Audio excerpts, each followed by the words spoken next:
para que empiece. Bueno, buenas tardes. Nos encontramos en este tercer encuentro de este ciclo que hemos dado en llamar ciclo de charlas magistrales, que las estamos organizando con Luciano desde el grupo de estudios Espacios Cotidianos y Memorias, que es un grupo de estudio que está radicado en la Universidad Nacional de Catamarca, que tiene como una doble pertenencia, tanto a la Escuela de Antropología o a la Escuela de Arqueología, que es donde están las carreras Arqueología, Antropología y Patrimonio, y el IRES, que es una unidad ejecutora de CONICET, que es el lugar de trabajo que compartimos con Luciano. Bueno, de ese grupo nosotros nos hemos planteado, lo hemos pensado siempre como un espacio de formación permanente, entonces en ese marco hemos dictado en el año 2023 un seminario permanente que se llamó Seminario Permanente sobre el Pensamiento Crítico Latinoamericano, y este año ese seminario permanente tuvo como tópico el conocimiento situado y el trabajo etnográfico.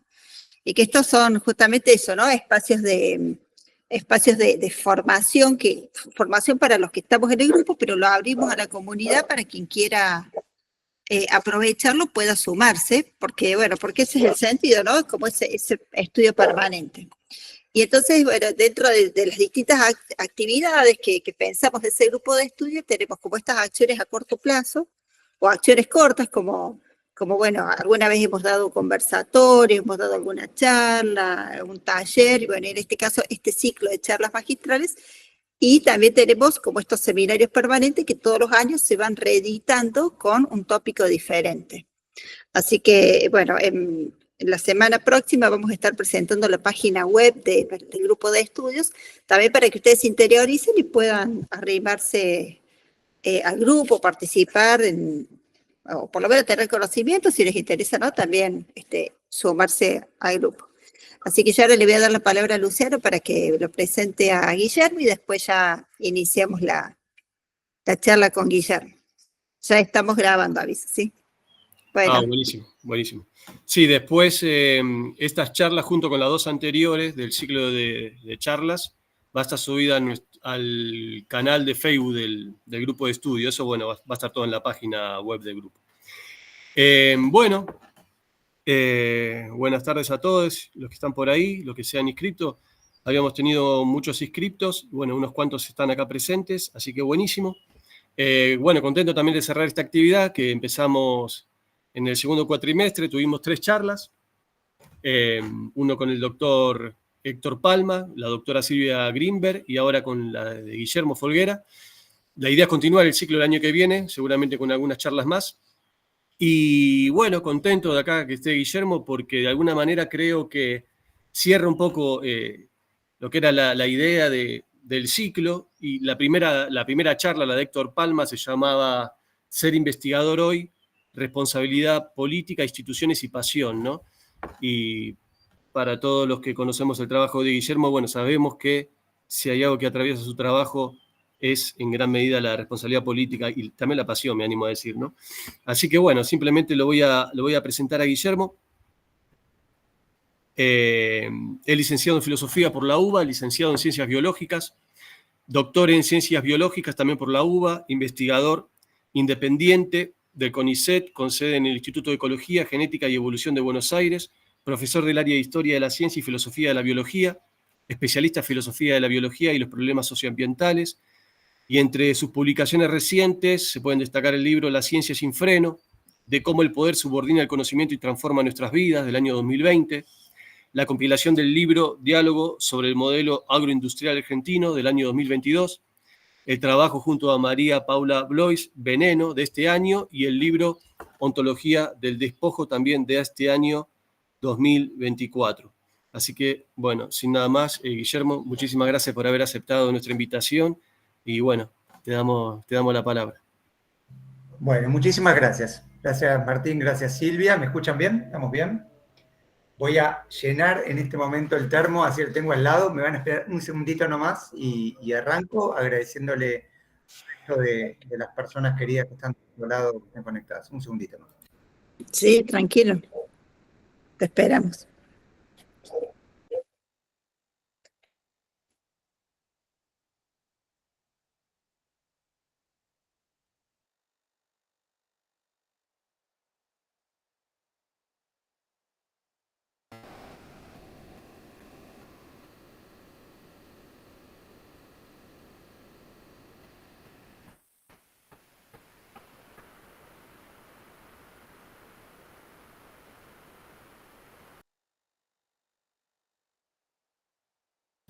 Bueno, ahí estoy. Bueno, muchas gracias. Gracias por estar ahí. Lo que un poco estábamos hablando estos días con Martín es que yo comente algunas cosas, algunas experiencias de estos años, cómo llegué a esta situación, algunas conclusiones, pero sobre todo en forma de pregunta, ¿no? Terminar dando algunas preguntas que permitan abrir el mapa a un intercambio posterior que me interesa muchísimo escuchar. La verdad me gustaría estar ahí, pues me imagino en Catamarca, compartiendo un mate común, pero bueno, ya habrá oportunidad. Yo pensé 3 momentos. Un primer momento, contarles en primera persona una trayectoria personal, también para que se comprenda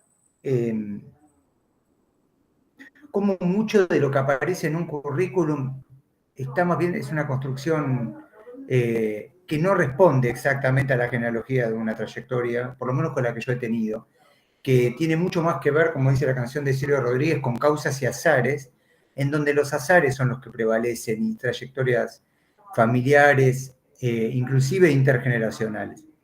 Después un segundo momento que va de lleno a la pregunta de la convocatoria, que es qué dicen y qué hacen la ciencia frente a este escenario extractivista. Y cuando digo escenario extractivista, no estoy hablando solamente de lo que se ha montado desde diciembre hasta la actualidad, sino décadas, y por no plantear siglos, de un escenario extractivista que pone a América Latina como mapa de saqueo, y en donde las ciencias tienen mucho que ver con eso. Y finalmente establecer algunas de las preguntas en torno a eso. ¿Se entiende, digamos? Y esto lo imaginé en unos 25 minutos, tratando de, insisto, de compartir sobre todo algunos interrogantes. Empiezo por lo personal con... ¿por qué terminé acá? Terminé acá como una idea de conectar, y en algún momento lo había soñado, mi militancia, mi activismo, con mi trabajo y mi formación académica. Esto es de alguna manera lo que intenté durante años, trabajar de lo que milito, de lo que activo, y militar de lo que trabajo. Y eso es, de alguna manera, lo que me representa. Empecé biología, yo creo que en gran medida como un escenario familiar, y esto muchas veces voy a acudir a mi familia de origen, provengo de una familia de científicos naturales, mi mamá era bióloga,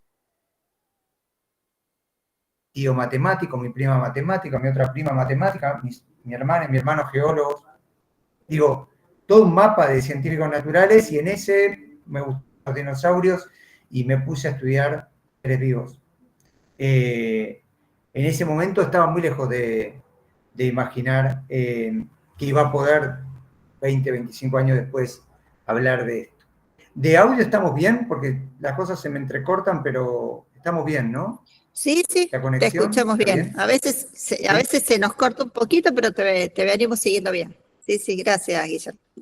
Bueno, luego ya me dicen. A ver, esperen un segundito, a ver si cambio el... A ver si cambio un segundito.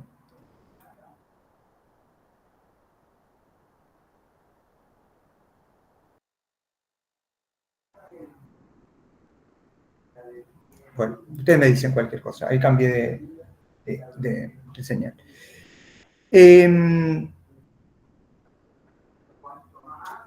Lo segundo que me apareció en este mapa, bueno, de biología, es ¿por qué filosofía?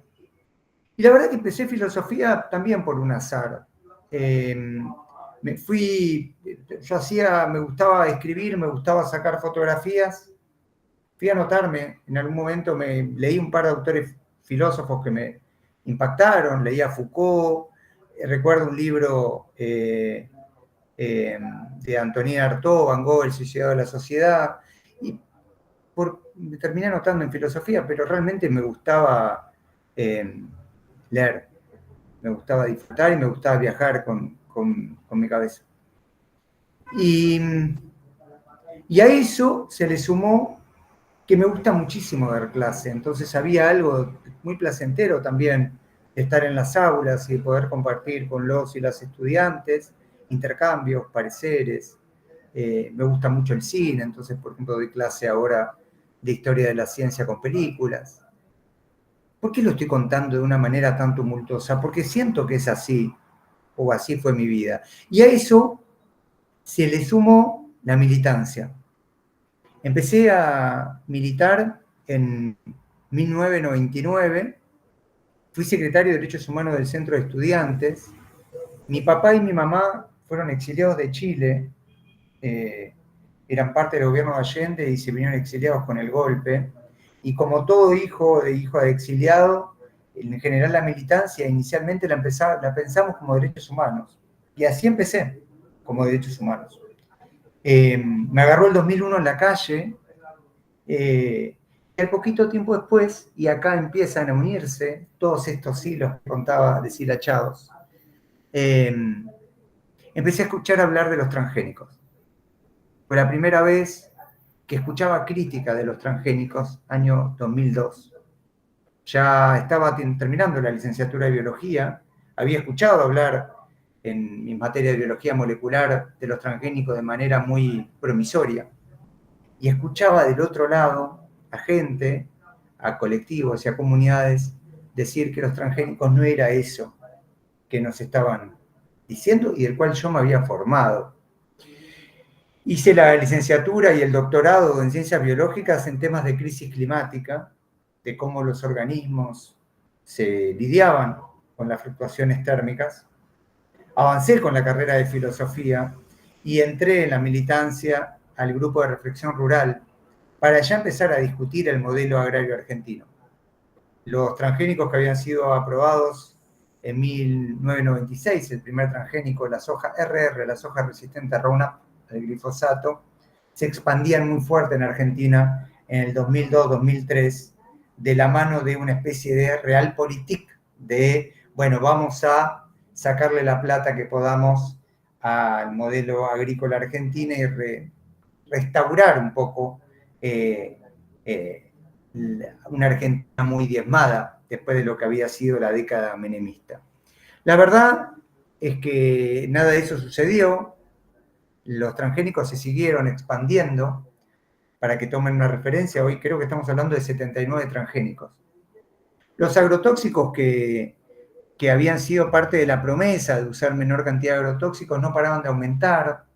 Aparecían personas como Fabián Tomasi que morían, personas que denunciaban que eran expulsadas. La Sociedad Argentina de Apicultores denunciaba que perdía la mitad de las colmenas en estos años. Argentina aparecía entre los 10 países del mundo más deforestado y desmontado. Cualquier estudio muestra contaminaciones químicas espeluznantes, no sé, un estudio en San Antonio de Areco hoy, en el Puente Viejo, no sé si han conectado San Antonio de Areco, creo que da 24 agrotóxicos en el lugar donde se bañan los pibes y pibas.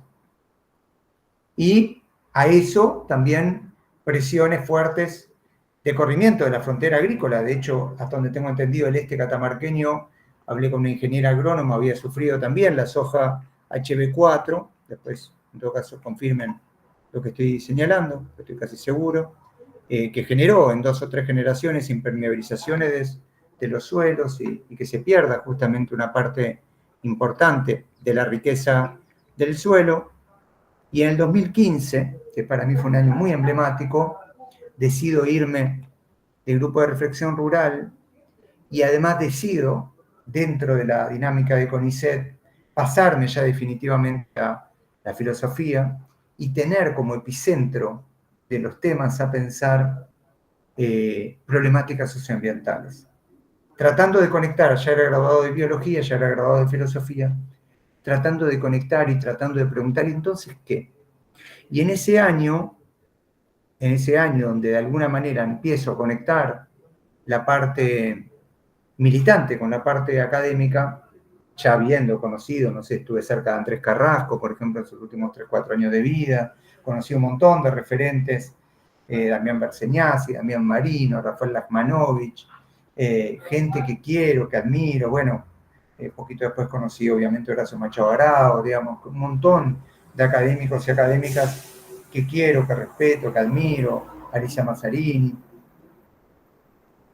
En ese contexto empiezo a estudiar y a involucrarme ya no solo con temas agrarios, sino que voy a Hachal y me involucro con lo que fue el mayor derrame minero en la historia argentina del 2015, de la Barrick-Gold. Y empiezo a entender algunas cosas. Empiezo a entender, por un lado, que el modelo agrario tenía muchos elementos comunes con otros extractivismos. Empiezo a involucrarme con la minería de litio, que empieza a aumentar muy fuerte el precio internacional, y saben que esa es una dinámica clave para impulsar los proyectos. Entonces, 2016, 2017, 2018, empieza a aumentar la idea de una transición energética con un litio protagonista, y ahí vamos varias veces. De hecho fuimos muchas veces a Catamarca, se iba a conectar una, creo que no entró, Carla Wichman, de Tierra del Fuego, con la cual viajo mucho con ella a Catamarca, a Jujuy, Salta, la zona como Fiambalá, como Antofagasta de la Sierra, y Salinas Grandes en Jujuy, todas zonas de litio. Y después, más recientemente, me involucré, o visité, más bien dicho, la zona de fracking de Vaca Muerta, tanto la parte neuquina como la parte de Río Negro, en Allen. Me involucré mucho con la campaña en contra del offshore, que hicimos campañas, y fui parte también de la campaña en contra de la mega factoría de cerdos, que se hizo en plena pandemia, una de esas barbaridades que nos vamos a acordar con las décadas, porque, entre otras cosas, las factorías de animales tienen riesgo pandémico, ni más ni menos. Toda esta vuelta me encuentra hoy acá, y a esta invitación muy agradecida que acepto, de estar un rato con ustedes. Y en este recorrido encontré reiteradamente un actor que realmente me impactó, porque me involucró y porque me obligó a hacer algún tipo de duelo, que es: ¿qué rol están jugando? Y cuando digo las ciencias, la digo en su diversidad, digamos, aceptando que por supuesto hay excepciones, aceptando que hay excepciones disciplinares, excepciones territoriales, excepciones en el tiempo. Pero mal que nos pese, y esa es mi posición, todo lo que voy a decir obviamente me hago cargo de lo que señalo, mal que nos pese, prevalece una enorme complicidad y un enorme rol activo de las ciencias hoy en nuestro país con el modelo extractivista. Digo, insisto, independientemente de lo que podamos llegar a hacer en otra dirección, de que conozco, no sé, el grupo de Damián Berseñasi, que está en otra dirección, que obviamente la última vez que estuve en Catamarca, estuve ahí en la UNCA con Horacio Machado Arao, vi otra gente que va en otra dirección. Aluar presiona sobre el CEMPAT, pero que bueno, pero en términos generales, prevalece una mirada de complicidad. Y un poco entrando en el segundo momento, es que vi, ¿por qué estoy diciendo lo que estoy diciendo? Primero, aparece toda una cuestión discursiva, qué dicen y qué hacen, creo que era el título. En el decir, hay toda una cuestión discursiva que se reconoce muy fuerte y que reconocí muy fuerte estos años en prácticamente todos los temas, porque si se dieron cuenta, yo trabajé bastante con agronegocios, pero ahora hice una serie de trabajos sobre minería de litio, vi lo mismo, no vi otras cosas. Y aparece desde el propio ámbito científico la situación constante, la promesa constante de el beneficio per se de la propia actividad científica, que hoy, voy a ser tremendamente duro, me permito dudar. Me permito dudar la frase de que toda actividad científica a un país le hace bien. Yo creo que hay actividades científicas hoy que han sido fundamentales para llevar a la situación, a mis ojos, distópica que vive nuestro país. Les invito a que busquen algún país del mundo que haya visto multiplicado por 10 su pobreza en 50 años. Por supuesto que esta historia tiene mucho que ver. Yo justo hoy a la mañana por mis redes sociales subía una publicidad que se hizo durante la década del 70, durante el gobierno de Videla, y mostraba las semejanzas de lo que en general se entiende como política neoliberal, y entre la época de Martínez de Hoz, la época de Menem, y gran parte de lo que hoy estamos viviendo. Realmente lo creo, lo considero. Pero para entender estos 50 años, evidentemente va a haber que incluir un montón de aspectos. Y uno de los aspectos tiene que ver con una parte muy activa de la comunidad científica, y lo digo ahora, y lo trataré de ejemplificar, con una tendencia muy marcada a escuchar antes las necesidades de las corporaciones que escuchar antes las necesidades de las comunidades y de la naturaleza. Esto que digo, las personas que me conocen saben que lo sostengo hace muchos años, no me ha sido fácil en muchas de las instituciones con las cuales trabajo, no ha implicado, y no voy a decir una cosa por otra, tampoco soy un mártir, pero es algo que me parece que en este contexto actual, donde de alguna manera nos preguntamos como desde la comunidad científica, ¿y entonces qué hacemos? Yo creo que es una de las cosas que deberíamos discutir. Y en este sentido, por ejemplo, aparecen cosas. Por ejemplo, la comunidad científica es crítica. Y yo acá pregunto, ¿críticos de qué?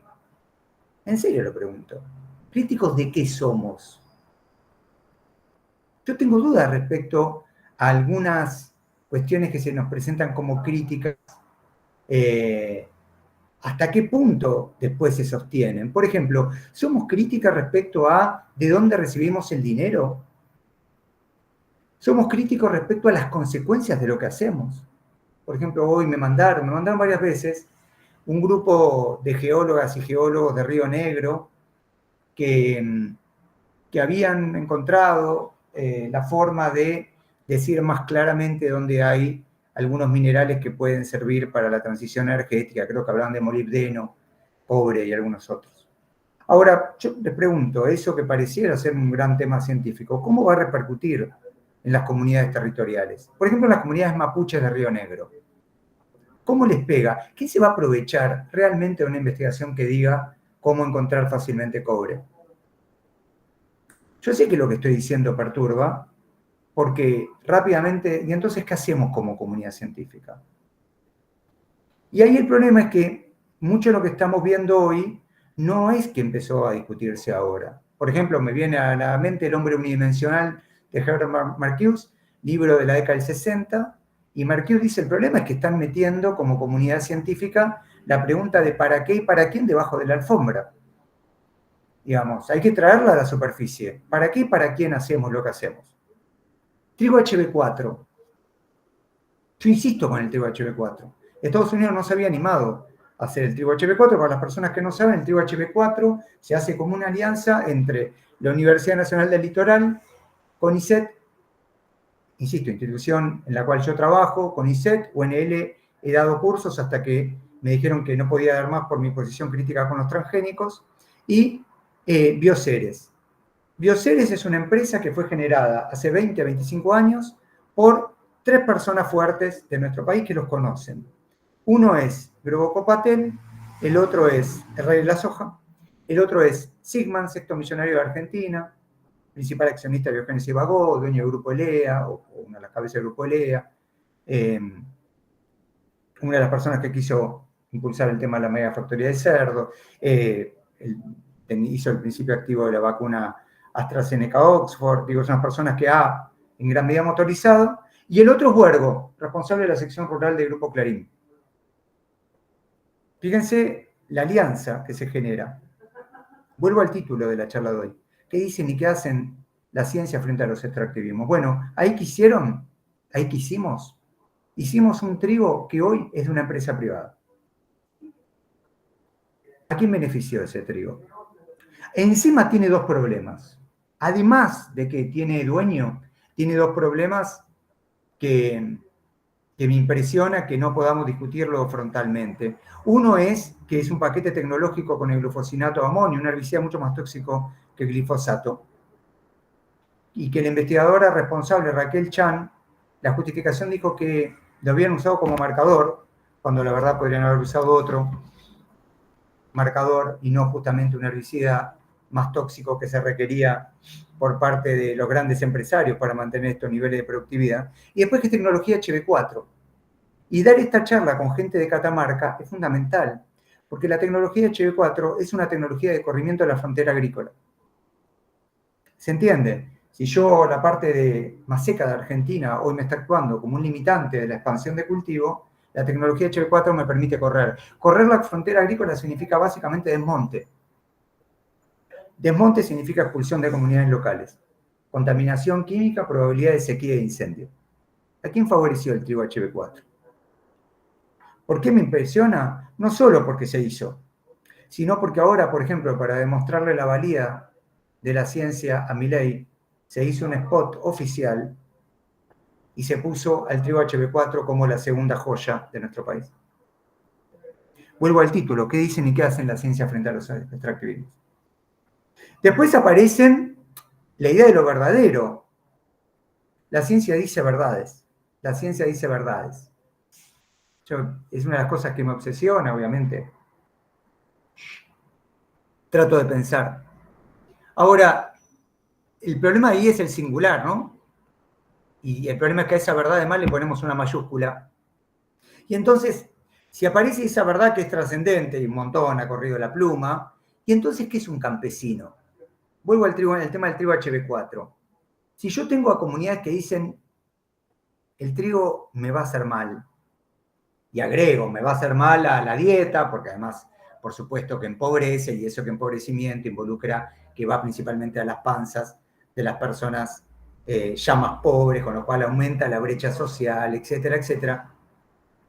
¿Qué lugar ocupa el saber que no es profesional? Digo, ¿hasta qué punto estamos dispuestos a dar una discusión frontal? Yo acuerdo que la ciencia es un sistema de conocimiento, de métodos, de objetivos maravilloso. Ahora, es muy fuerte entrar en los problemas territoriales, excluyendo, desconociendo voces que tienen otros saberes, en las cuales en muchos de los casos, además, son fundamentales. Por ejemplo, yo a veces trabajo con temas de contaminación. Supongamos que hay una situación de contaminación de un río. Claro, invito a un toxicólogo o una toxicóloga que me diga, que me mide, como por ejemplo pasó en Hachal ante el derrame de la Barrigol 2015. Vino Robert Morán de Estados Unidos a partir de que hizo una vaquita la asamblea y lo pudo traer y avanzar con el juicio. Ahora, ¿de cuánto vale el valor de la comunidad local? ¿O acaso la comunidad local no sabe la salud de un río? Claro que lo sabe. Yo eso lo aprendí con gente territorial que saben perfectamente, mirando un río, cómo está ese río. Por el color, por el olor, por cómo luce, si tiene peces, si tiene que... Ahí hay un gato hermoso.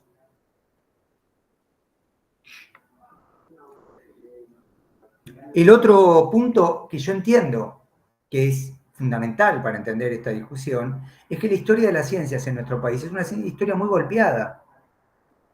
Entonces, acá suena paradojal. ¿Cómo? Estamos del lado del poder, pero a su vez Cavallo nos manda a lavar los platos, Onganía realiza la noche de los bastones largos, los militares vaciaron las universidades y Milei nos sacó un 30% en un año de nuestro salario. ¿Cómo compatibilizo?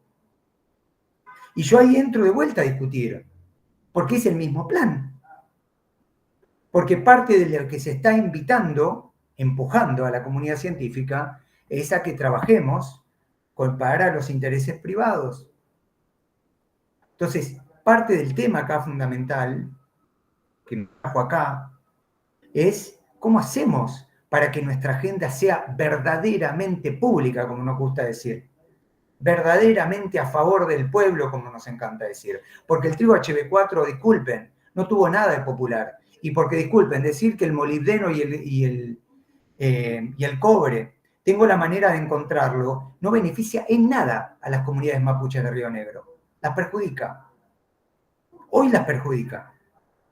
Y encontrar técnica de extracción acelerada del litio para Catamarca, Salta y Jujuy, lo único que va a hacer es acelerar un proceso que hoy, los números más o menos, quedan que en 4 décadas, si se da la extracción que creemos que se puede llegar a dar del litio, se seca la puna y deja de ser un humedal de altura.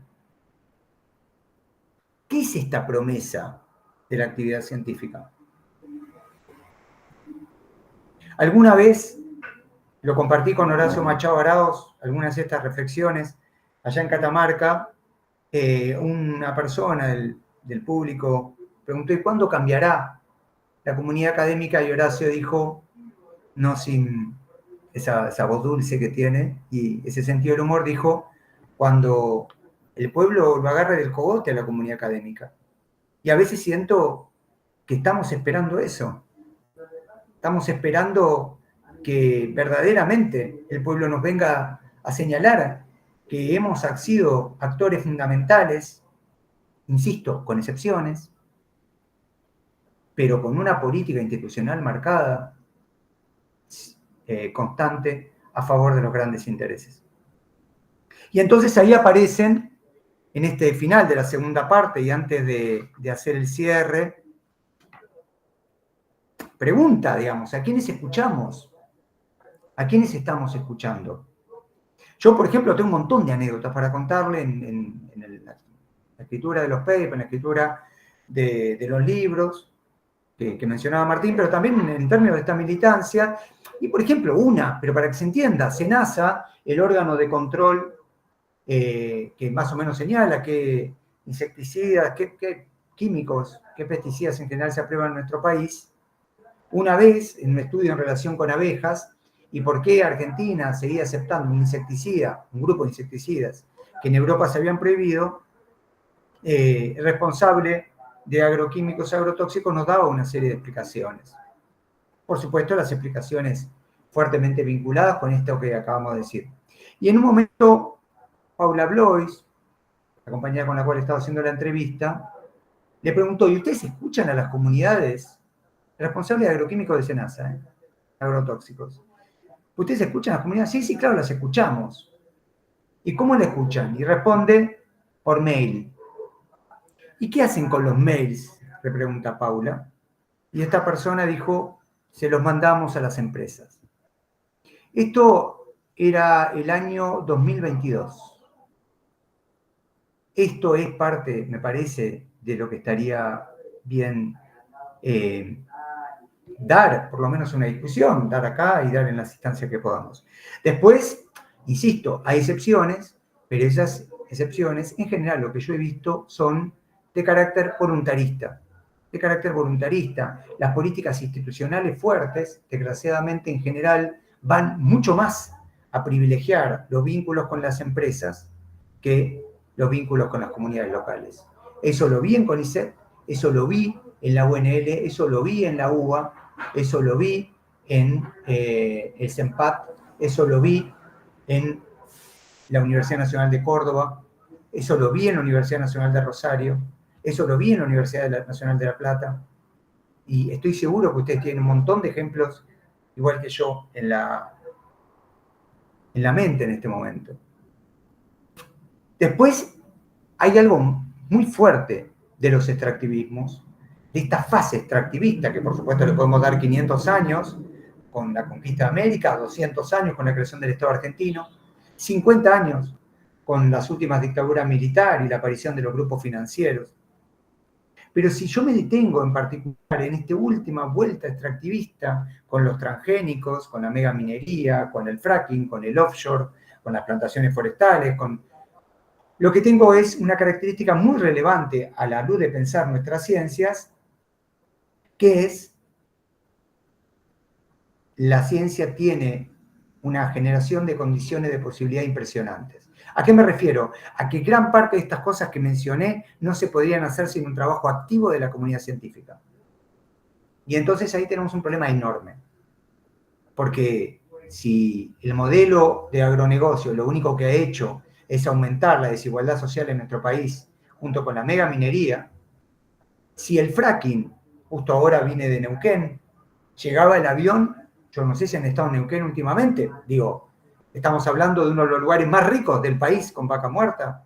Yo no puedo creer el cordón de pobreza que tiene, la villa miseria que tiene Neuquén. ¿Quién se está enriqueciendo con Vaca Muerta? Y entonces, la ciencia como generadora de condiciones de posibilidad. El otro punto, o los últimos 2 puntos de esta segunda etapa, antes de ir a la última instancia que les quiero compartir y poder conversar después con ustedes, me preocupa enormemente que nuestra ciencia no distinga muy claramente de qué es público y qué es privado. Me impresiona que no podamos hacer una clara distinción. No es lo mismo que nos financie una institución estatal que una empresa privada. Hoy, para la dinámica científica, es exactamente lo mismo. Lo que importa es de dónde sacamos dinero. Alguien podrá decir, bueno, pero también tenés que entender, acabas de decir que hay magros que les recortan los sueldos, la gente tiene que trabajar. Yo lo entiendo, pero entonces tenemos un problema con las promesas. Entonces no le digamos al pueblo argentino que encontrar donde hay molibdeno es una buena noticia para la comunidad mapuche local, o que trigo transgénico es una buena noticia para los pibes que tienen hambre, o que saber cómo sacar más rápido el litio es una buena noticia para las comunidades de Salinas Grandes en Jujuy. No mezclemos. Y lo último es, yo hablé en particular de una comunidad científica activa, cuando lo es, a favor de los extractivismos, con enormes y hermosas excepciones que se oponen, que nos oponemos, pero que se oponen, excepciones heroicas a lo largo y ancho del país. Pibes jóvenes, pibas jóvenes, nos amenazan sus directores. Terribles, historias lamentables. Ahora, el grueso de la comunidad científica está en silencio. El grueso de la comunidad científica mentiría si dijera que es extractivista, y tampoco mentiría si dijera, y también mentiría si dijera, bueno, no, pero pelea. No, yo creo que el grueso está en silencio. Bueno, ¿cómo hacemos para que ese grupo masivo, silencioso, empiece a tomar otra actitud? Alguna vez lo he hecho y lo he dicho, habrá que discutir si nuestras universidades no fueron de alguna manera pensadas por las dictaduras militares, tan silenciosas, tan mansas para los grupos de poder, tan dóciles. Cierro con lo último. Lo ajustábamos con Martín, me decía, comentá algunas cosas que te pasaron estos años en relación a tu recorrido. Yo les conté algunas cosas personales, pero después algunas cuestiones respecto a la práctica académica. Una de las cuestiones visibles, claras, es nada de lo que hago es individual. Nada de lo que hago es individual. Siempre ha sido de manera colectiva. Hasta los posteos que hago cada mañana, tengo una persona que lo lee y los corrige. Las ideas, los viajes, la escritura, todo es colectivo.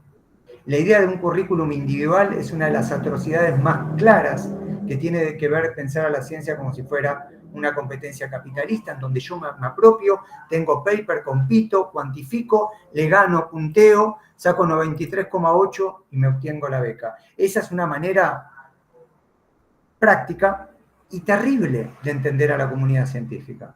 La verdad que siempre se labura de manera colectiva, siempre. Después, quiero hacer una defensa de las mezclas. Yo les comenté mi recorrido de biólogo, filósofo, hace un tiempo, una persona que me doy cuenta que todavía quiero mucho, me dice, vos no hacés filosofía. Y la verdad es que no sé qué hago. Yo no sé si cuando analizo los criterios técnicos que toma SENASA para aceptar los insecticidas, me doy cuenta que esos criterios técnicos favorecen mucho más a Bayer que a una apicultora de Río Cuarto. Yo no sé si eso es filosofía, si es biología, si es sociología o qué. Porque es verdad que además viajo y escucho a las apicultoras. Yo no sé qué es, pero en particular no me he focalizado exactamente en ponerle un nombre disciplinar a lo que hago, sino en tratar de abordar un problema. Y para eso, yo por lo menos necesito mezclas. No me alcanzó con biología, no me alcanza con filosofía. Me doy cuenta que todo el tiempo necesito escuchar y formarme en otras cosas, porque el problema no es problema de ninguna disciplina. Es ese río que está contaminado, es esa comunidad que lucha, es esa apicultora que se le mueren las abejas, es ese pibe que tiene hambre. Después, y esto en particular lo pongo en ontología del despojo en un lugar importante, la importancia de la escucha. Entiendo que acá hay un montón de personas de antropología, entiendo que les han formado para escuchar. A mí no me enseñaron para escuchar. Yo cuando empecé no sabía escuchar. Y la escucha es algo fundamental. Y insisto, más en este momento. Necesitamos escucharnos para saber cómo podemos ir, porque no tenemos la más pálida idea de cómo salir de esta situación horrible que estamos viviendo. Después, esto de tener 29 personas conectadas de diferentes lugares de Argentina me parece maravilloso. Ahora, hay algo que no se puede reemplazar, y que es el viaje. El compartir el mate, el compartir el vino, el compartir el momento, el compartir el llanto y el abrazo. Ese viaje, viajar, ir a los territorios, si a mí me preguntan hoy, es un tema que a mí me cambió. Me cambió. Siempre viajé, pero en los últimos 3, 4 años viajé especialmente. Y pude mirar y entender algunos problemas que si no, no hubiera podido entender. El trabajo científico lo entendí siempre como un fin para poder trabajar, obtener becas, pero el trabajo científico, el paper, lo entiendo hoy sobre todo como un medio para pensar, una manera de parar y pensar, investigar, y también posicionarme políticamente, ante todo. Estudiar, aprender a estudiar. Entiendo que a veces nos come el paper, entiendo que el trabajo científico se vuelve el objetivo, pero también insisto que tenemos, me parece que el desafío de recuperar, y es absolutamente romántico que estoy diciendo, tenemos que recuperar una ciencia mucho más despegada de todo lo mercantil, muchísimo más despegada. Se trata de un camino para aprender y desaprender mucho de lo que nos han enseñado. A mí, por ejemplo, me han enseñado cursos de estadística claramente para armar experimentos que claramente, por ejemplo, yo sabría como hoy diseñar experimentos para favorecer a una multinacional. O me han enseñado a matar como biólogo. Yo creo que tenemos que aprender a desaprender. El otro día, en una presentación del libro Veneno, me lo dijo una enfermera, y en un sentido parecido, Úrsula, en el Durán, dijo, el problema es que como enfermeros nos enseñan a tratar personas enfermas y no personas sanas. Y va exactamente en la misma dirección. En lo que a mí respecta, insisto con mi carácter monstruoso. Nunca lo pensaría como una cuestión de estar diciéndole a los demás cómo tienen que hacer, pero sí reconociéndome mezclado, ¿no? Como dice Donna Haraway, sí reconociéndome ni siquiera interdisciplinar, reconociéndome mezclado entre lo académico y lo no académico, lo que quiero y lo que diagnostico, lo que deseo que sea mi país y lo que es el biólogo, el filósofo, el que intenta tocar la guitarra y el que intenta escribir un paper. Así que bueno, muchísimas gracias por todo.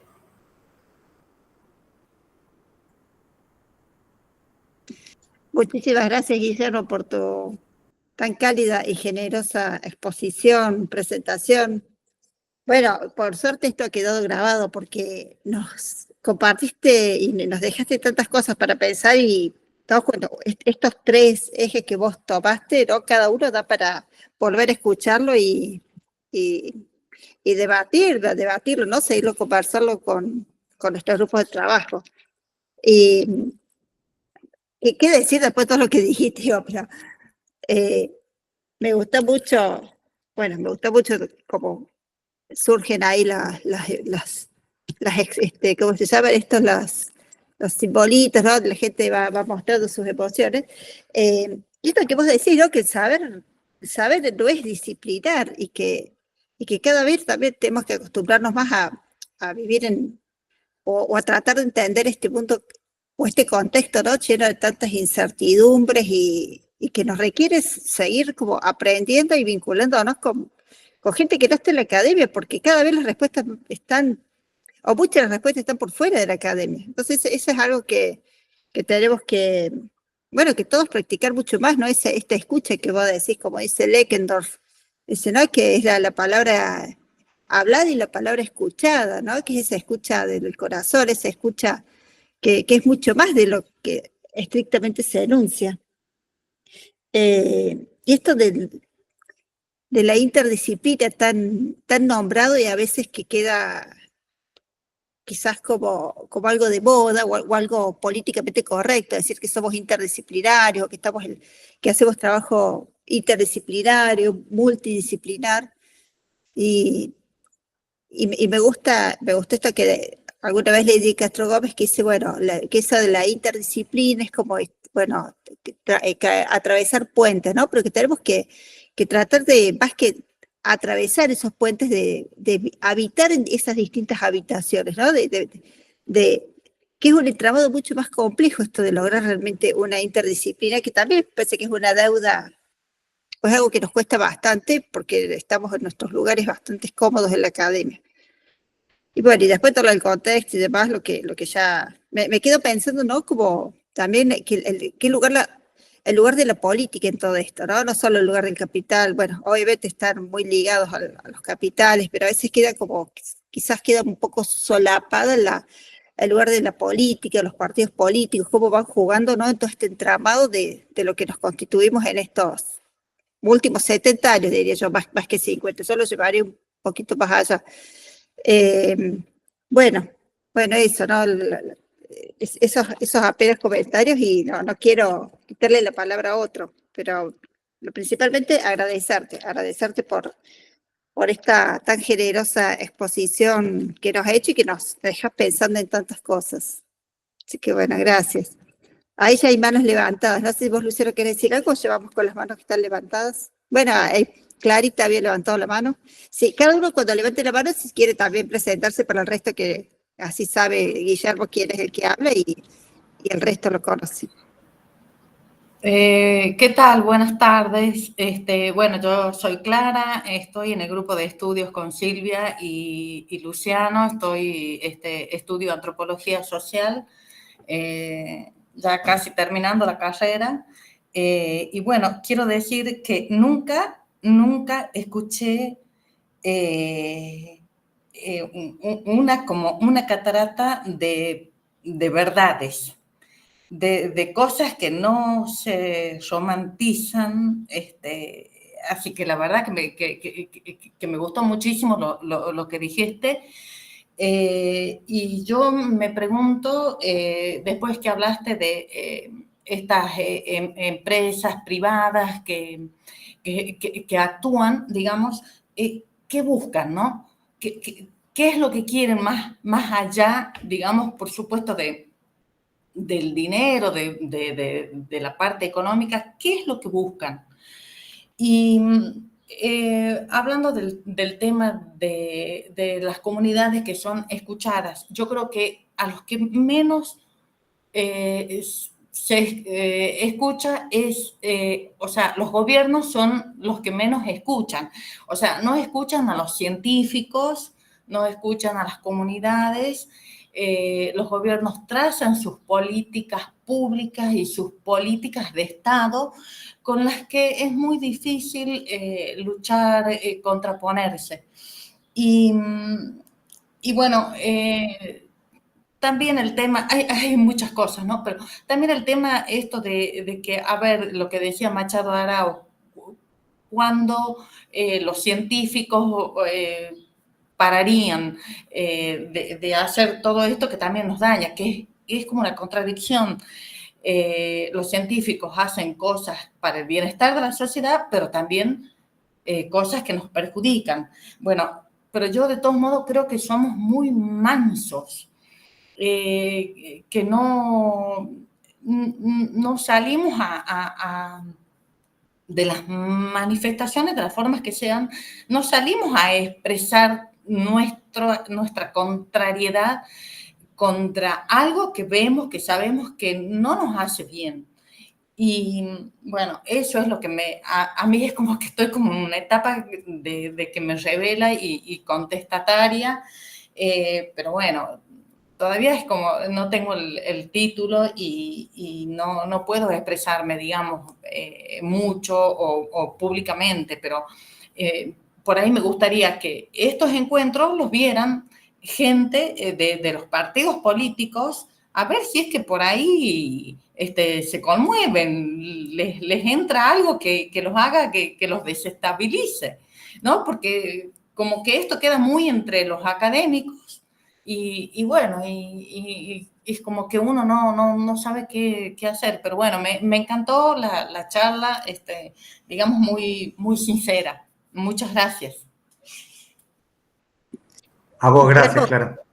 ¿querés que le damos la palabra y dos manos levantadas y después querés que hagamos así, te parece? Después si querés. Bueno, sigue Ricardo y después Raúl. Hola Guille, te he hablado desde Chile, Ricardo Arce, geógrafo, maravillado, no sé, me trae muchas sensaciones positivas escucharte, hasta me emociona, o sea, creo que son palabras que uno dice no estoy solo, ¿ya? Y me incentiva, me da gusto que desarrollas el para qué, que muchas veces no lo desarrollamos, ¿eh? ¿Para qué estamos haciendo algo?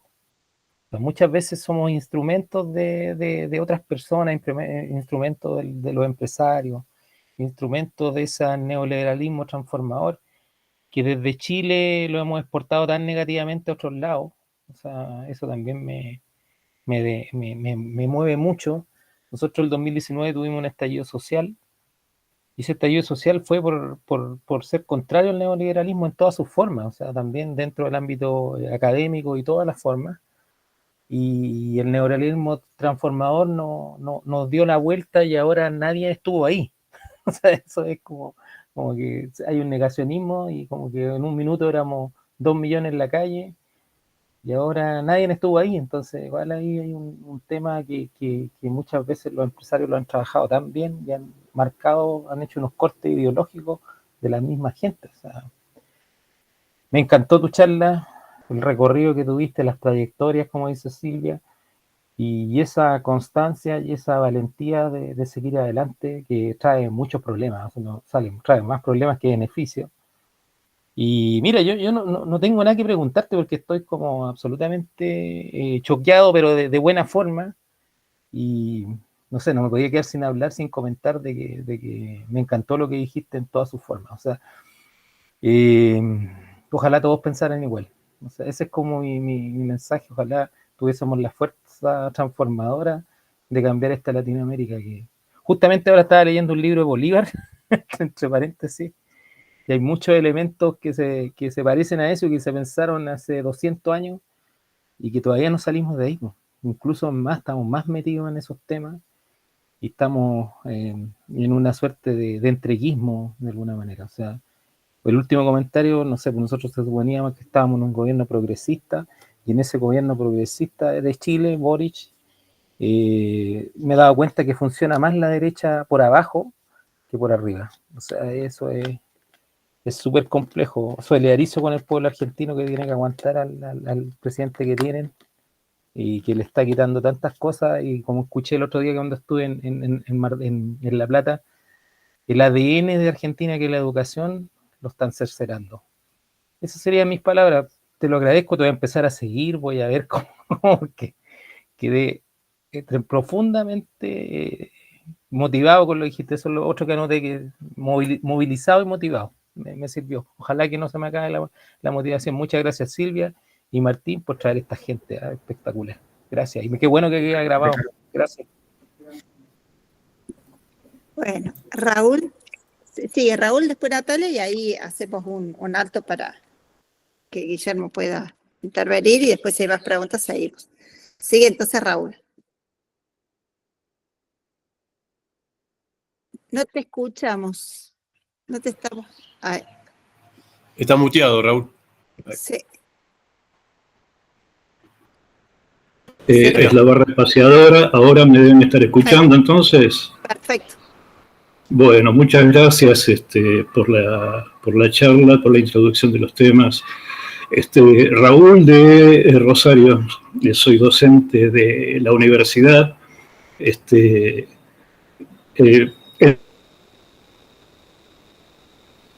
Te silenciaste de vuelta, Raúl.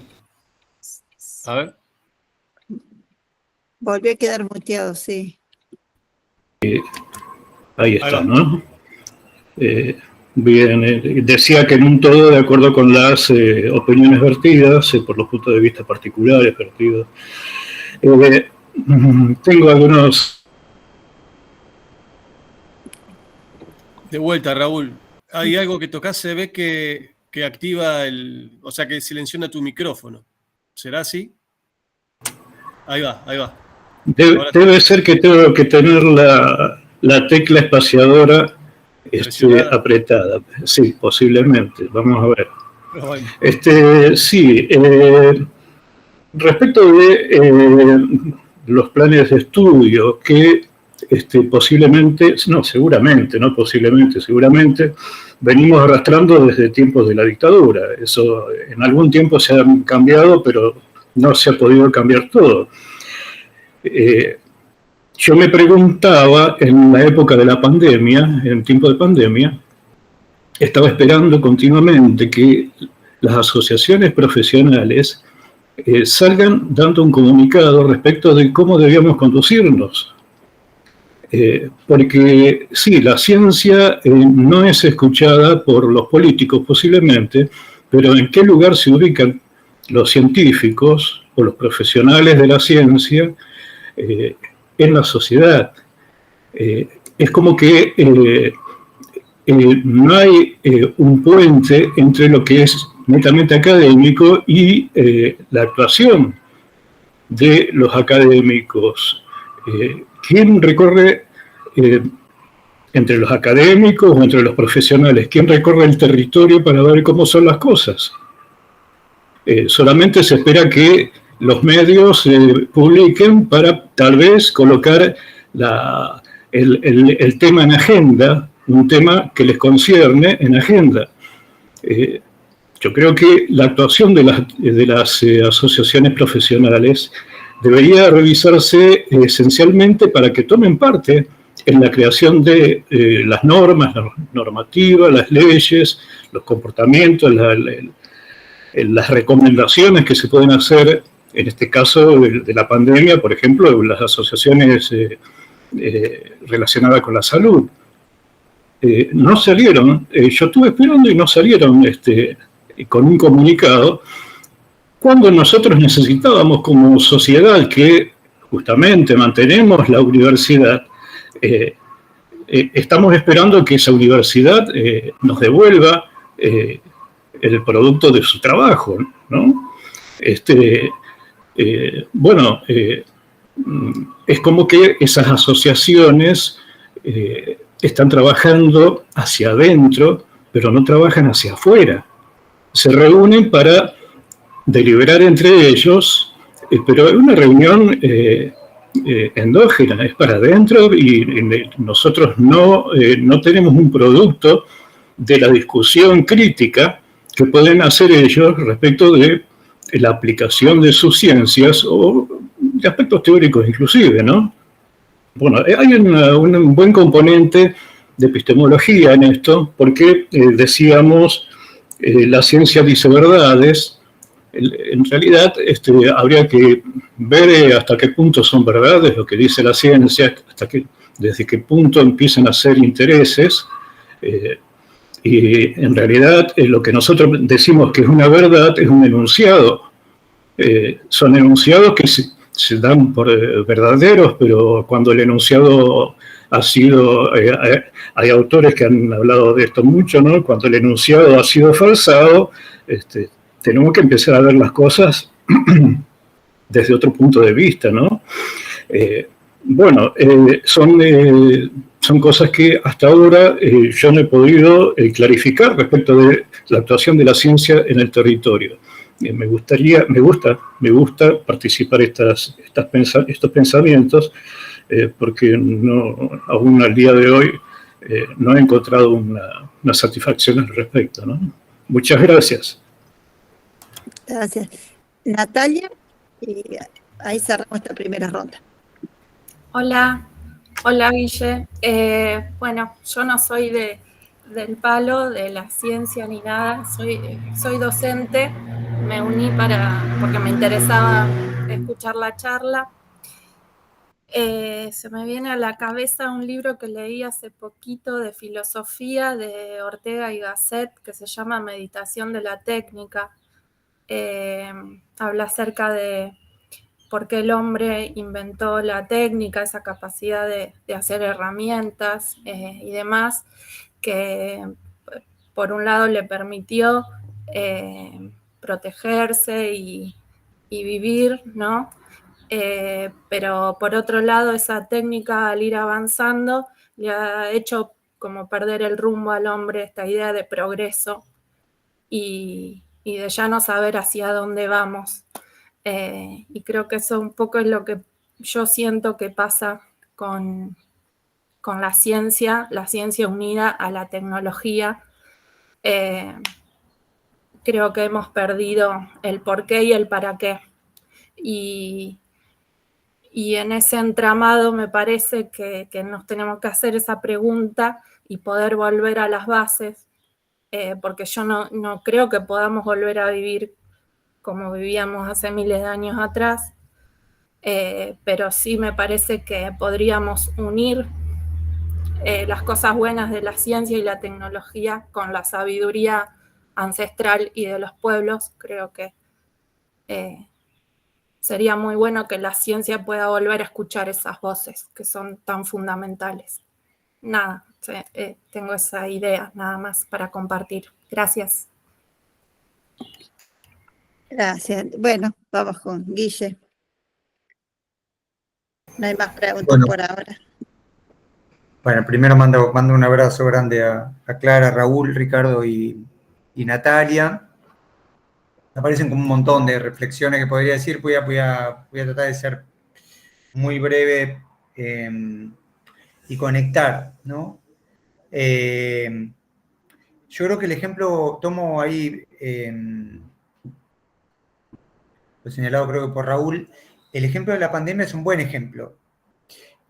¿Hasta qué punto la agenda y la forma en la cual se establecieron las discusiones estaba mucho más moldeado para garantizar ciertos intereses que para dar una discusión política profunda? El otro día justo tuvimos aquí un encuentro en la zona de Saavedra, en Buenos Aires, salió el tema. Una persona en un momento me dice, ¿por qué usaste ese verbo? Igual tuvo razón en marcármelo, y me dice, yo creo que lo que Argentina hizo significó que se salven un montón de vidas, ¿no? Y ahí es donde yo creo que es muy importante que pensemos los términos en los cuales se están dando las discusiones políticas que involucran también al aparato científico. Pareciera ser que todo se dirime en sí no. Y no se puede problematizar absolutamente nada. O la pandemia significa exactamente lo que dice un sector, o sos un negacionista que estás negando que existe la pandemia. O la transición energética se dice como lo dice un sector, o sos un negacionista de la crisis climática. O las vacunas son en todo tipo, como se dice un sector, o sos una antivacuna. Y yo creo que en esa falta de entrenamiento, insisto, por eso yo creo que hay mucho ahí de moldear, por supuesto que una herencia maniquea, pero más allá de que una herencia maniquea, yo creo que hay una herencia de no problematizar los problemas, valga la redundancia. A esta persona yo le decía, hay un montón de elementos de la pandemia, y tomo acá las palabras de Raúl, que tendríamos que haber discutido. Aun cuando la medida predominante sea, se tienen que quedar en sus casas, yo digo 5 preguntas, 5 preguntas fundamentales. ¿Estamos seguros que toda Argentina tenía que quedarse en sus casas o los pequeños pueblos y la gente rural podía salir? Yo me acuerdo que en plena pandemia tuve que visitar un pueblo, Cerrizuela, quizás haya alguien cerca, en Córdoba, en la zona cercana de La Rioja. Hablé con la responsable de salud en plena pandemia, en el segundo año, y me decía, nos mató la idea de quedarnos en un pueblo pequeño. Nos mató. Dice, el primer año le agarró a toda la gente dengue, les reventó el sistema inmune. Y el segundo año le agarró COVID y los reventó el COVID. Pero como la medida era tan uniforme, bueno, entonces yo tengo dudas de si toda... Segundo, todavía mi mamá estaba viva, mi papá está vivo todavía, por entonces tenían los dos cerca de 80 años, la verdad que temía por la salud de ellos, y de hecho falleció, por ejemplo, mi tío, que falleció con COVID. Soy consciente de que el COVID tenía una serie de características. Ahora tengo muchas dudas si la medida que tenía que ser la misma para toda franja etaria. Disculpen. O sea, tengo muchas dudas si a alguien con un sistema inmune fuerte le correspondía quedarse en su casa, porque quedarse en su casa implicaba otro montón de problemas. La salud es mucho más que contraer o no contraer COVID. La salud involucra tener el sistema inmune fuerte, tener salud mental, interactuar con gente cercana. Eso se eliminó. ¿Por qué estoy diciendo todo esto? Que alguien dice, bueno, pero no era sobre COVID. No, claro que no es sobre COVID, pero eran discusiones que estábamos capacitados para dar. Tercer eje, que me tocó además en primera persona. Yo tengo prolapso en la válvula mitral, tengo un tema cardíaco, que no llega a ser un problema cardíaco, pero es un tema importante que tengo que atender. Parte de lo que se sabía era que la vacuna podía generar miocarditis, igual que el COVID. Yo traté de buscar información de primera plana, que me digan exactamente si en mi caso convenía o no vacunarme. Nadie me supo decir, y me terminó diciendo una médica diciendo, ¿sabes qué pasa? Que no hay un estudio serio sobre efectos secundarios de la vacuna. No es prioridad. Y eso es un problema enorme, porque la vacuna históricamente son cosas que se hicieron con 7, 8 años, estudiando bien los efectos secundarios, cuidando que los efectos secundarios se minimicen, dando siempre que el beneficio es mayor que... Si yo no doy esa discusión, si yo no la permito, si yo en mi caso, por ejemplo, me doy o no me doy la vacuna, y la gente me decía, no, si no te la das sos una antivacuna. No, pero en serio, o sea, en mi vida... y me la terminé dando porque fui justamente a la zona de Cerrizuela, que sabía que iba a entrar una población que si no estaba inmunodeprimida pegaba en el palo, y porque después iba a estar en Oaxaca, México, e iba a trabajar con comunidades locales en una situación parecida. Y ahí viene un poco lo que de alguna manera planteaban tanto Raúl como Ricardo, que es cómo hacemos una comunidad académica más cerca, capaz de problematizar y discutir. Me muevo del tema vacuna. Transición energética. ¿Alguien duda que necesitamos una transición energética a nivel mundial? Por supuesto, por supuesto. Ahora, no me vengan a decir que la transición energética en nuestro país, en el caso de Argentina, basada en cobre, litio e hidrógeno verde, va a mejorar las condiciones de vida del pueblo argentino. Está mintiendo. Está mintiendo descaradamente. El litio va a secar la puna, el cobre va a arrasar con provincias enteras como San Juan y Mendoza, y gran parte de esas cuencas, y el hidrógeno verde muy posiblemente arrase con Chubut y con Tierra del Fuego. Entonces, ¿qué estamos hablando? ¿Qué discusión vamos a dar? Claro, para eso tenemos que salir de la cuestión ciencia o anticiencia. Milei hace su juego. Milei dice que todo lo que huele hacia... Milei yo entiendo que nos ponga en ese lugar. Lo que no puedo creer es que hacia adentro de la comunidad académica realmente pensemos que cualquier discusión problematizadora es anticiencia. Eso no funciona así. ¿Por qué? Porque pasa lo último, que es que no, acá lo pienso sobre todo en Ricardo, y le mando un abrazo enorme. Mi hija mayor es chilena, así que guardo un enorme cariño, mis hermanos son chilenos también, un enorme cariño por Chile y viví 2 años ahí, en ese hermoso territorio. Yo creo que nos tenemos que animar a salir de ciertas cuestiones que terminan siendo, perdonen, muy funcionales a ciertos grupos. Plantear la transición energética de esa manera significa terminar aplaudiendo la estrategia que, por ejemplo, hizo que Volkswagen tenga récord de ganancia en el 2022, porque vende autos con gasolina, vende autos con litio, o que Livent no pare de ganar dinero, o que el IEX no pare de ganar dinero, o que Fortescue para hidrógeno verde aparezca como la empresa, o, digo, estoy mencionando, o que Arauco, y ahí miro de vuelta a Ricardo, esta multinacional pinochetista, que en Argentina está arrasando fuertemente, por ejemplo en el caso de Misiones, me diga sin titubear que sus plantaciones de pino sirven para captar carbono frente a la emisión de gases de efecto invernadero. Y uno dice, no, te está secando el territorio. Pero, bueno, no, ahí la comunidad académica, como planteaba Raúl, tiene que salir a decir, no, señores, Arauco no es una solución a la crisis climática. Arauco empeora, no lo hace. ¿Por qué no lo hace? Porque después cuando tenemos un congreso, como el que tuvimos hace poco en Viedma, de ambiente, de cuidado del ambiente, etcétera, los grandes auspiciantes que aparecen ahí en el fondo son estas mismas empresas. Por ejemplo, Fortescue, en este congreso que se hizo de ambiente, puso 1 millón de pesos y lo único dijo, no pongan nuestro logo, así no levantamos. Y cuando le dije, como parte del comité científico, pongan una mesa con pueblos originarios y con gente crítica, con comunidades, con asambleas, se negó la universidad local diciendo que no, y en todo caso me ofrecieron a dar una conferencia, cuando lo que había que escuchar no era mi persona, eran las comunidades locales. ¿Por qué Fortescue mata o puede matar el territorio argentino o Latinoamérica? ¿Por qué los proyectos de hidrógeno verde no son ninguna solución para nada verdaderamente serio?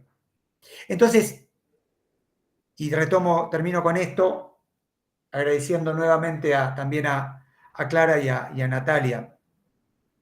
Yo creo que nos debemos la posibilidad de pensar y discutir de otra manera. No necesariamente para acordar, porque mucho de lo que dije, inclusive, yo no lo pensaba hace unos años, no estoy tan convencido de algunas cosas. Pero sí, quizás sí es una certeza, necesitamos discutir más de manera fraternal. Necesitamos saber cómo hacemos que lo que entra a nuestras universidades sea el pueblo y no las corporaciones. Es un escándalo la manera en la cual las corporaciones han cooptado el sistema científico argentino. Es un escándalo. Es algo que tendría que generarnos vergüenza. ¿Cómo no estamos discutiendo offshore? La entrevista que hice a un alto funcionario de ambiente, en un momento me reconoció y me dijo que no era para nada ambientalista, era del gobierno de Alberto Fernández, un funcionario muy cercano, una persona muy cercana a Cabandier, me dijo, aceptamos offshore, a pesar de que venía del macrismo, y lo que te tengo que reconocer es que no tenemos un dato confiable de lo que va a ser la fase de exploración, este bombardeo de sonido que genera el mar argentino. Aparecieron ballenas muertas en la zona cercana a Puerto Madryn, y la respuesta que hizo la comunidad científica fue, no se preocupen, que marea roja, ¿eh? ¿Cómo estamos diciendo que no se preocupen que marea roja? ¿Cómo estamos descartando cuando hubo una situación con corporaciones que hacen un bombardeo de sonidos que sabemos perfectamente que puede ser causal? Si no en todos los casos es una parte importante para explicar esas 72 muertes de ballenas en un corto periodo de tiempo. Bueno, ahí yo creo que tenemos la necesidad de discutir una comunidad académica y en sintonía de esto que tenemos hoy, que es un 60% de personas en nuestro país bajo la línea de la pobreza y una situación ambiental absolutamente diezmada en nuestro país. Bueno, simplemente, nada, un pequeño comentario. Bueno, primero quería leer algo que había escrito acá una compañera, Braén, que dice, qué complejo todo, cada uno desde sus territorios tejemos la resistencia, somos naturaleza defendiéndose. Un abrazo grande desde Mar, mar libre de petroleras, aire libre de agrotóxicos, montaña libre de químicos, universidad libre de corporaciones. Bueno, hay un par más de mensajes. Clara decía ahora mismo en la escuela de arqueología de la UNCA, los estudiantes del centro de estudiantes propician pasantías en las mineras. Bueno, muy complejo todo, ¿no? Yo recuerdo, hay varias, miles de cosas de las que se podrían hablar, ¿no? Pero hace no mucho tiempo fui tutor de un seminario que era entre la Universidad de Kassel de Alemania y la Universidad de San Martín, Y bueno, había profesores de diferentes lugares. Y en un momento un profesor español, con gente de allá, estaba discutiendo, y medio se había armado entre la discusión sobre la transición energética entre los de este lado, digamos, del sur global, digamos, y los españoles, ¿no? Y en un momento, me parece esto que decís vos, Guillermo, ¿no? Y también lo retomaba Natalia, esto de lo maniqueo, ¿no? De que, bueno, una cosa o la otra, digamos, ¿no? Como que no hay matices, ¿no? No se puede poner nada bajo, o sea, es una cosa o la otra, ¿no? No se puede casi discutir nada. Incluso si discutís, es como que, no sé, sos alguien que no entiende, o bueno, o alguien que querés volver a la época de las cavernas, ¿no? Como decía Natalia. El profesor español en un momento levanta así la compu y dice, chicos, a ver, si no hay explotación de minera y de litio, no estaríamos haciendo esto que estamos haciendo ahora, ¿no? Queriendo, con esos razonamientos que parecieran tan tajantes y tan absolutos, acabar la discusión, ¿no? Cuando en realidad el problema es, como decís vos, Guillermo, el problema no es la transición energética. El problema, bueno, transición energética, perfecto. ¿Cómo? ¿Dónde? ¿De qué forma? ¿No? ¿Qué maneras debería adoptar en todo caso la transición energética? Lo que pasa que, evidentemente, los discursos de la gobernanza climática global, bueno, esgrimen estas cuestiones como grandes verdades que no se pueden discutir. No se pueden discutir.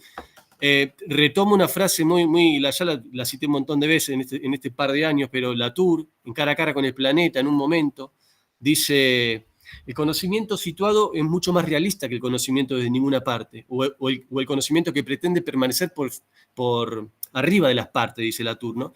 Y me pareció fantástica, ¿no? No es porque o sea, hay otra gente que ha dicho también cosas parecidas, ¿no? Pero de una manera muy simple de decir, bueno, o sea, démosle prioridad a los conocimientos locales, situados, como queramos llamarlos, ¿no? Para pensar las grandes cuestiones. O sea, transición energética, no, definitivamente no es una lucha contra la transición energética ni contra nada, ¿no? Simplemente decir, bueno, escuchemos también las voces territoriales, ¿no? Porque son las que más conocen los territorios. Y yo creo que un territorio termine siendo devastado por un emprendimiento minero o lo que sea, no solo perjudica a esa comunidad, no, es más, o sea, nos perjudica a todos como globalidad, como planeta, ¿no? Como sistema planetario, porque esas cosas obviamente repercuten en todo el sistema global, ¿no? Me refiero a un bosque, me refiero a un río, que por supuesto muchas veces no se entiende así, ¿no? Bueno, simplemente eso para sumar ahí algún comentario, y bueno, no mucho más. Hay después otras cosas que son maravillosas, ¿no? Por ejemplo, me acordaba de el libro La revolución de un rastrojo de Fukuoka, el japonés, que en un momento dice, che, ¿qué problema hay con crecimiento cero? ¿No? Porque siempre se está con esta cuestión de, bueno, de explotar para crecer. Y el tipo dice, bueno, ¿qué problema hay con crecimiento cero? ¿No? Como que a veces estamos embarcados, me parece, por supuesto no es ingenuo, esto obviamente está de alguna manera previsto y manipulado, ¿no? Por grandes intereses, pero esta cuestión de que, bueno, siempre es necesario crecer, ¿no? Es necesario como si fuera un dato importante. Mirá, Argentina en este momento produce tantas, no sé, toneladas de... Una vuelta había leído un texto de Luciano Galeto, creo que es un biólogo también en Córdoba que trabaja, un investigador, si no digo mal, principal de CONICET, y el tipo hace un estudio sobre la soja.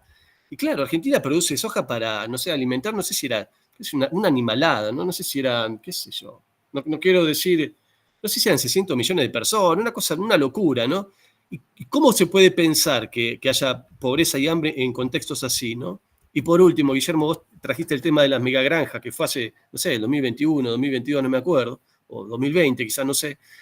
Y me acuerdo que en esas discusiones, los tipos, los que promovían esto, decían, bueno, pero a ver, tenemos que alimentar el mundo, ¿no? De vuelta, ¿no? Esas grandes mentiras que se dicen, que después uno mira las estadísticas o hace cualquier estudio o analiza estudios y bueno, claramente son mentiras.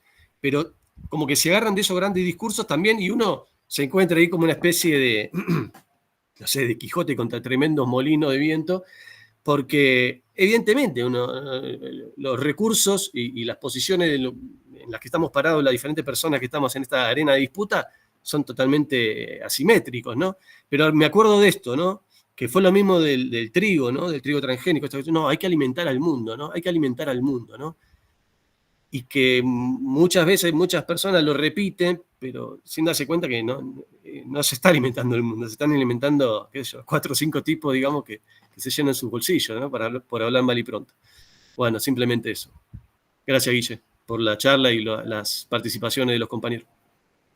No, a ustedes. Quedo obviamente a disposición, ahí también me gustaría obviamente quedar en contacto, también ahí que hablaba Ricardo. Me pueden encontrar en Instagram como Guille Folguera, ahí trato de presentar información, me pongo también en Instagram a disposición para colectivos locales que quieran dar a comunicar una situación territorial, y también cada tanto alterno con alguna reflexión que, sobre todo, insisto, y con esto cierro por mi parte, no estoy buscando que acuerden necesariamente con mi posición, pero sí que se discuta, que no se lo naturalice. Así que bueno, gracias por estos lazos, a pesar de las pantallas, ¿no? Digamos, insisto que los cuerpos se extrañan, pero bueno, aunque sea que sea la pantalla lo que permita que nos estemos un poquitín más cerca. Bueno, hay muchas felicitaciones en el chat y bueno, muchas emociones, así van saliendo corazoncitos, aplausos, así que bueno, todos creo que muy contentos y una experiencia de mucho aprendizaje escucharte y para seguir pensando. Nosotros por lo pronto les vamos a compartir cuando tengamos el link de la grabación, además que va a quedar grabado va a quedar en la página del grupo de estudios, que también la semana que viene la vamos a presentar y le va a llegar la invitación de esta presentación. Como nosotros tenemos el mail de todos los que están aquí presentes, les vamos a compartir el link también por ese medio de esta grabación, que yo ahora en un ratito ya dejo de grabar. Así que bueno, muchísimas gracias a todos los que asistieron y por la participación, tanto por abrir los micrófonos como por el mensajero y por el chat que tenemos. Si quieren abrir las cámaras, así sacamos una foto, así le queda también el recuerdo a Guillermo la foto del encuentro. Antes de irnos, que sean los que estamos acá, si quieren abrir las cámaras. Ahí de a poco las van abriendo. Faltan algunos. Bueno, voy tomando igual. Voy haciendo capturas de pantalla.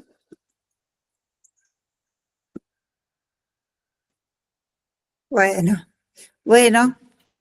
Entonces quedamos en... bueno, ahí algunos piden disculpas, no tienen cámara. Quedamos en contacto para seguir en alguna otra oportunidad, quizá el año que viene a lo mejor lo podemos volver a invitar a Guillermo.